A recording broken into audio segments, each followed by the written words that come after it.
The Smiling Man. AJ Briones' short film, The Smiling Man, first shown online in 2015, starts like a dream that's already turning sour. A little girl wakes up in the middle of the night and follows a trail of red balloons drifting down the hallway. She doesn't scream or hesitate, she simply just moves forward, drawn by something she can't really explain. Down in the kitchen, the trail ends. Something is waiting for her. It's human-shaped, but wrong. Too tall, too pale, its grin stretched wide like someone trying to copy a smile and getting it completely wrong. The film has no dialogue, no music, just small sounds that make the silence feel heavier. Every twitch and bend of the creature was done by a real contortionist in full practical makeup, and it shows. Briones, who had worked at Pixar before this, made the film on a micro budget using his own home as the set. Despite that, The Smiling Man became a viral hit, racking up millions of views on YouTube. And when people talk about The Smiling Man, they always mention one thing: how the camera cuts away too soon. You never see what happens next.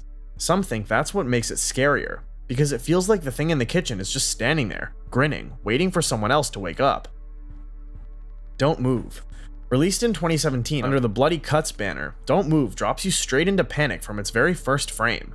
A group of friends sit frozen around a bloodstained Ouija board. One of them is already dead, and something invisible is stalking the room. The rule is simple: move and you die. The film never explains where the creature came from, only that it strikes with impossible speed the moment anyone twitches. The camera work keeps everything tight and suffocating. You can almost feel the air trembling with each breath the survivors try not to take.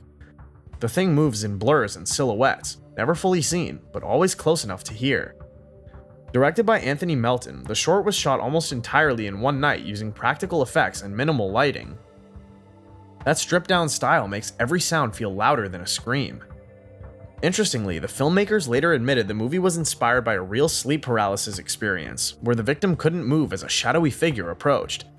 Knowing that detail makes Don't Move even worse to rewatch, because once you've seen it, staying still suddenly feels impossible. Play Me. Back in 2015, Play Me quietly dropped online and immediately unsettled everyone who watched it. It starts with a man finding an old VHS tape outside his apartment. No message, just 2 words scrawled in black marker saying "Play Me." Out of curiosity, he pops it into his player, expecting some prank or forgotten recording. Instead, the screen shows him, sitting in that same room, watching the same tape. At first, he laughs it off, but then the man on the screen moves a split second earlier than he does. Every twitch, every glance, already happening on the tape before he makes them in real life. The lighting starts to shift, the background behind him doesn't quite match anymore, and he realizes whatever is on that VHS is controlling him. Created by Anthony Melton and Ben Franklin under the Bloody Cuts anthology, the short used nothing but lighting tricks, timing, and a single room to create the illusion of time folding in on itself. No CGI, just smart minimal horror done right. One odd thing, the VHS prop wasn't made for the movie. The crew actually found it at a thrift store already labeled "Play Me." They kept it for the shoot, but after filming wrapped, it vanished from set and was never seen again. To this day, nobody knows where that tape ended up. The Jigsaw. Created by twin filmmakers Basil and Rashad Al-Safar, The Jigsaw arrived in 2017 and quickly stood out among short horror films for turning a simple thrift store find into a story of quiet dread. It follows 2 friends who discover an antique wooden puzzle at a yard sale and take it home, curious to see what picture it forms.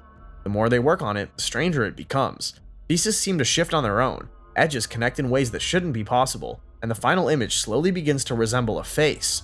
As the last piece slides into place, the puzzle seems to breathe. The air in the room grows heavy, and one of the friends vanishes from view. The film ends without explanation, leaving only an unfinished echo and the puzzle on the table.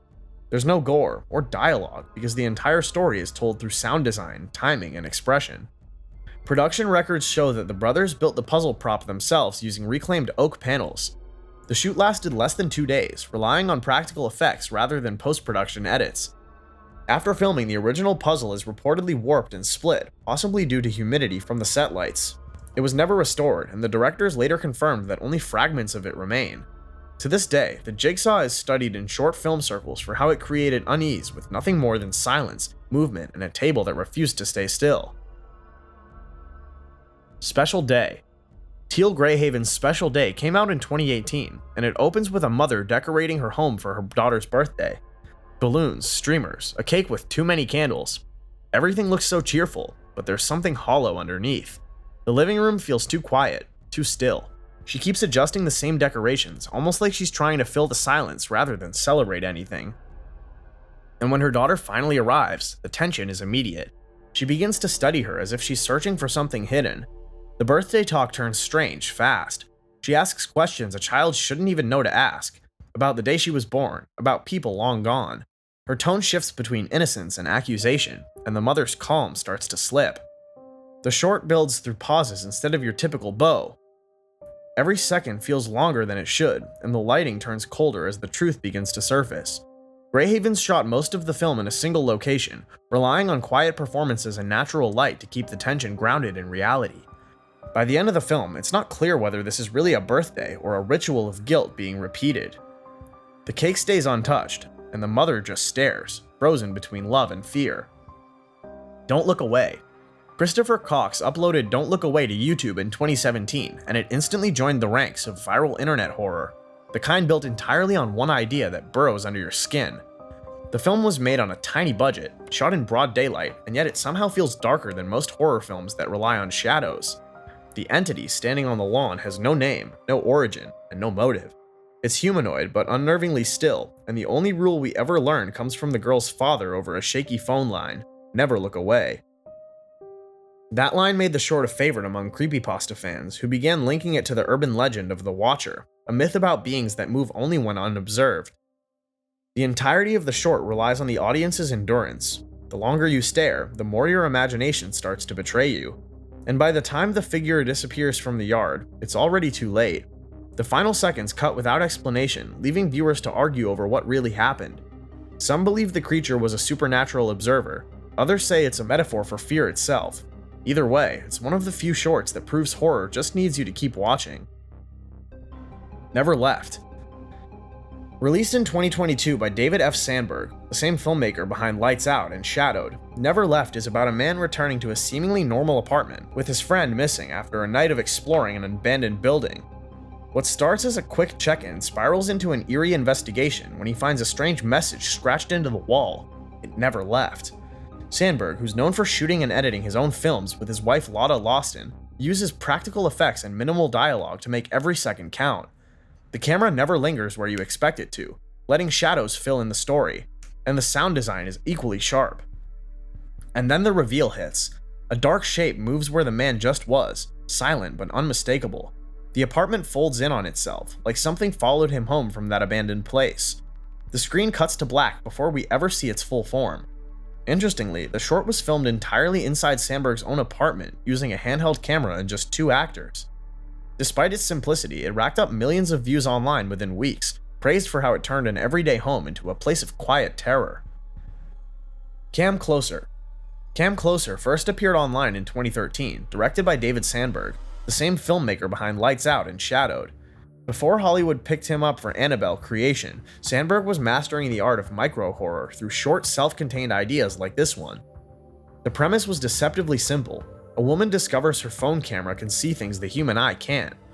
Shot entirely on a handheld device, the short leans into the grainy realism of early smartphone footage. When the woman looks through the camera, shadowy figures stand still, invisible to the naked eye. And what makes it even clever is that it flips a common behavior into a survival mechanism. There's also no backstory in this one. The minimalism of the film is what sells the fear, and by the time the woman realizes the entity moves only when unseen, it's already too late. The camera drops, and the screen freezes mid-frame. Sandberg has said this short was an experiment in perspective, and within 2 minutes, Come Closer turns something we all carry in our pockets into the only barrier between seeing and being seen. Don't Peek. Don't Peek, directed by Julian Terry in 2020, became an instant viral sensation after premiering during the pandemic, so much so that it caught the attention of Guillermo del Toro, who began developing it into a feature film. The short follows a young woman playing Animal Crossing New Horizons alone in her bedroom when she realizes something inside the game is moving on its own. At first, the movements are harmless, but the moment she uses her Nintendo Switch to look around, the real and virtual worlds start blending. The creature inside the game begins mimicking her actions in the room, crossing the digital boundary between player and console. Terry shot the entire short in one location using natural bedroom lighting, making it feel almost like a documentary. You see, everyone watching has played a game late at night, half aware of the room around them. so Terry turns that familiar comfort into claustrophobia, making the switch's soft glow the only source of safety and danger at the same time. It's a 2-minute masterclass in digital horror and a reminder that curiosity always comes with a price. Moshari. Directed by Nuhash Humayun in 2022, Moshari is Bangladesh's first horror short to gain international recognition, even catching the attention of Jordan Peele and Riz Ahmed, who helped promote it globally. The film follows two sisters, Aphu and Ira, surviving in a post-apocalyptic Dhaka where bloodthirsty creatures roam the night. Their only protection is a moshari, a mosquito net that becomes a fragile border between survival and death. Humayun builds his world through small lived-in details, crumbling apartments, the sound of the call to prayer echoing through an empty city, and that suffocating net fluttering in candlelight. The monsters are rarely shown, but you feel them breathing just beyond the mesh.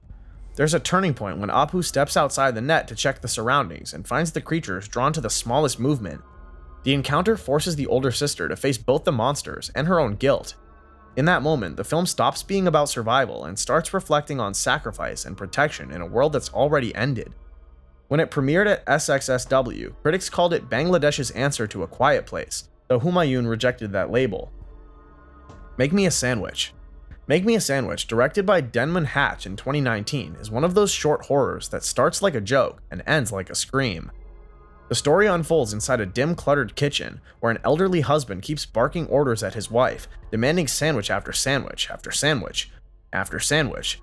At first, it feels like a slice of dark comedy, but the camera stays long enough for the horror to rot into dread. The short was shot on a micro-budget in Canada, using only 2 actors and practical effects. Hatch uses repetitive sound cues to build tension without a single music cue in the film. And as every frame grows dirtier, the crumbs pile up and the husband's appetite turns completely grotesque. By keeping the camera fixed, the audience becomes trapped in that kitchen with them, forced to watch obedience transform into horror. Later on, the sandwiches, which seemed absurdly endless, reveal their true ingredients, turning the act of service into a ritual of revenge. Hatch based the concept on online folklore about domestic violence and emotional abuse, flipping the power dynamic in one brutal moment. It ran just under 5 minutes, but won several festival awards, including Best Short at the Horrible Imaginings Film Festival. Viewers called it the most disturbing use of a kitchen ever filmed. It's short, sharp, and ugly in all the right ways. Vicious. When Lydia returns home after her sister's death, the house doesn't feel right. The front door is cracked open, the rooms are dim, and something unseen moves just beyond the light. That's the setup for Vicious, Oliver Park's 2015 short that became one of the most awarded indie horrors of the decade. Park made Vicious on a shoestring budget in the UK, shooting inside a real residential house to preserve authenticity. There's no dialogue for most of its 8-minute runtime, but the pacing and lighting do all the storytelling. The production leans heavily on spatial awareness, empty hallways, slow pans, and the faint creak of floorboards. Every detail builds the sense that something or someone is waiting just out of frame. What's remarkable is how Park manipulates the audience's familiarity with home spaces. He said in interviews that he wanted to explore the idea that grief leaves a door open. The film literalizes that. The slightly open front door becomes the first sign that Lydia's loss has invited something in. The creature, a distorted, shadowy figure, never attacks directly. It roams about, watching, almost feeding on Lydia's vulnerability. When Vicious premiered, it swept up over 70 festival awards, earning praise for being the best single-location horror short of the decade. The 10 Steps. In 2004, Irish director Brendan Muldowney crafted The 10 Steps, a horror short that's been shown in nearly every film school sound design class since.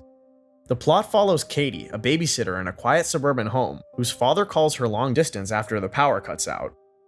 He tells her to walk down to the basement and check the breaker. Count 10 steps. It's an ordinary errand that turns into one of horror cinema's most nerve-wracking countdowns. Just like some of the movies mentioned earlier, Muldowney relied on only sound cues to build tension on screen. The film's mix was engineered so that the static on the phone line grows almost imperceptibly louder, pulling viewers deeper into the same sense of dread. Even film students studying Foley techniques often cite the 10 Steps as a masterclass in minimalist suspense.